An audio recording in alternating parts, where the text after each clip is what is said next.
Hello friends, स्वागत है आपका मेरे यूट्यूब चैनल मार्केट ज्ञान में। इस वीडियो में हम बात करने वाले हैं सुज़लॉन एनर्जी के बारे में।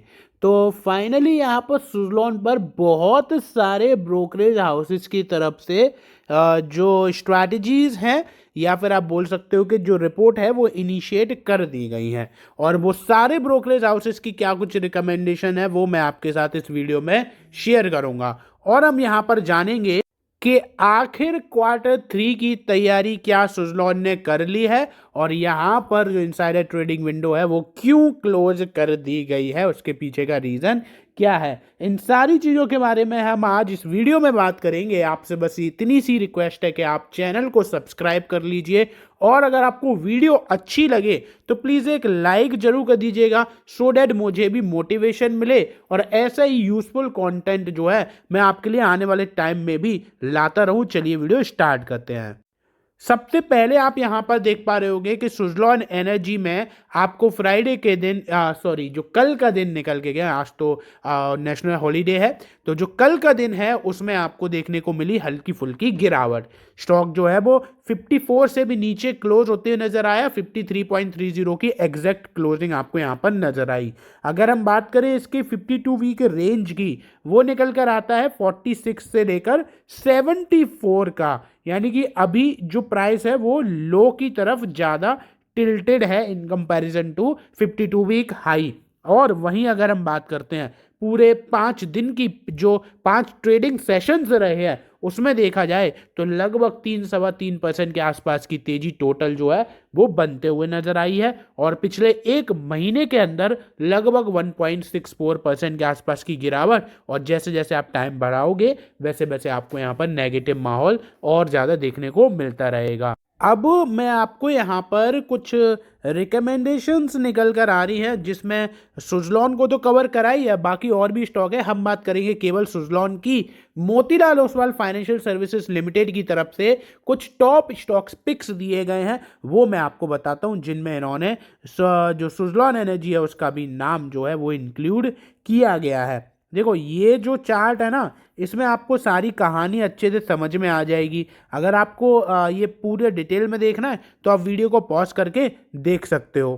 देखो यहाँ पर आप देख पा रहे होगे कि मोतीलाल ओसवाल फाइनेंशियल सर्विसेज ने अपनी लेटेस्ट स्ट्रेटजी नोट में कहा है कि जैसे स्क्रिप्ट्स जैसे कि डिक्सन हो गया या फिर Suzlon energy, Swiggy, Jindal steel stainless, Coforge, Kaynes technology, Radico Khaitan, V Mart और वीआईपी इंडस्ट्रीज जैसे स्टॉक्स जो है जो कि मिड कैप कैटेगरी में आते हैं, ये काफ़ी अच्छा खासा परफॉर्मेंस आने वाले टाइम में दे सकते हैं। वहीं लार्ज कैप की बात करें तो इसमें InterGlobe aviation, Bharti Airtel, ICICI bank, State Bank of India, Infosys, L&T, Mahindra and Mahindra and Eternal जैसे स्टॉक जो है आउट परफॉर्मेंस दे सकते हैं।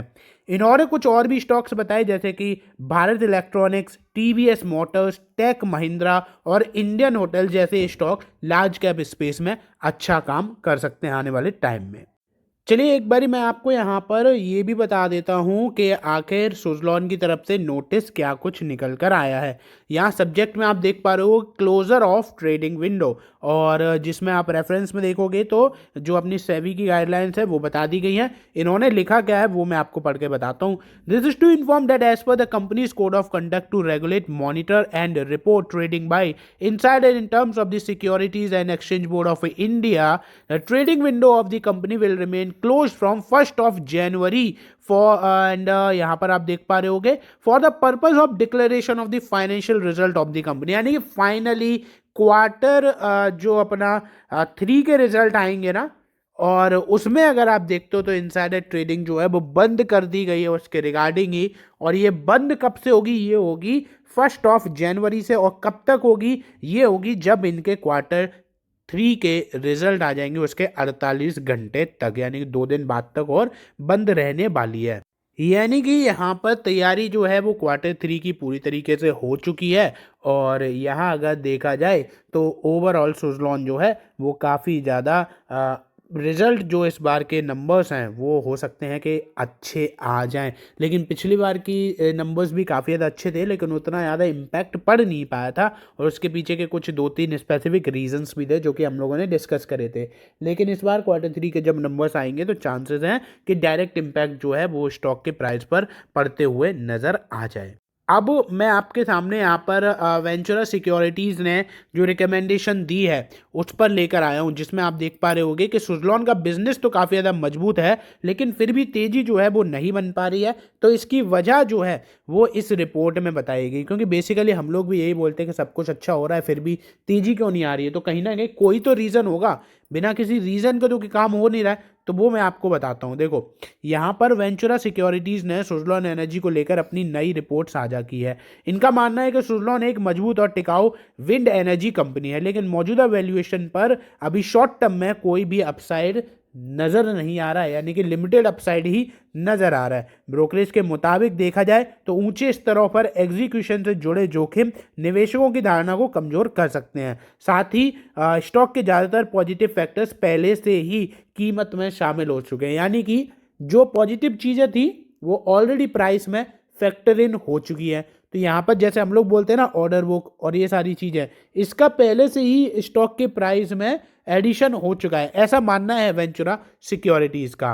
एंड अगर हम आगे पढ़ें तो इन्होंने और क्या बोला है कि सुज़लॉन को ऑपरेशंस एंड मैंडेट्स यानी कि OMS बिजनेस कंपनी की बड़ी ताकत है। यह बिजनेस 15.1 गीगावाट की एसेट को मैनेज करता है। इससे कंपनी को स्थिर रेवेन्यू भी मिलता है और फाइनेंशियल ईयर 26 में इसमें ग्रोथ की उम्मीदें भी जताई गई हैं। यानी कि ओवरऑल लॉन्ग टर्म में देखा जाए तो चीज़ें आपको काफ़ी ज़्यादा इंप्रेसिव नज़र आ सकती है। बट हाँ, आने वाले टाइम में यानी कि बिल्कुल शॉर्ट टर्म में अगर आप ये सोच रहे हो कि 50-55 वाला स्टॉक 70-80 हो जाए, तो वेंचुरा सिक्योरिटीज़ के अकॉर्डिंग देखा जाए तो ऐसा शायद नहीं होगा।